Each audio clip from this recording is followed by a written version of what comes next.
A Miktam of David. Keep me safe, my God, for in you I take refuge.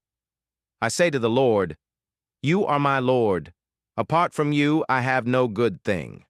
I say of the holy people who are in the land, they are the noble ones, in whom is all my delight. Those who run after other gods will suffer more and more. I will not pour out libations of blood to such gods, or take up their names on my lips. Lord, you alone are my portion and my cup.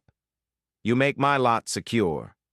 The boundary lines have fallen for me in pleasant places.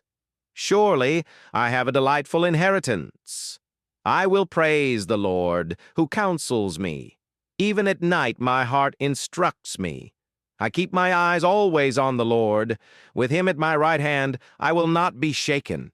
Therefore my heart is glad, and my tongue rejoices. My body also will rest secure, because you will not abandon me to the realm of the dead, nor will you let your faithful one see decay. You make known to me the path of life. You will fill me with joy in your presence, with eternal pleasures at your right hand.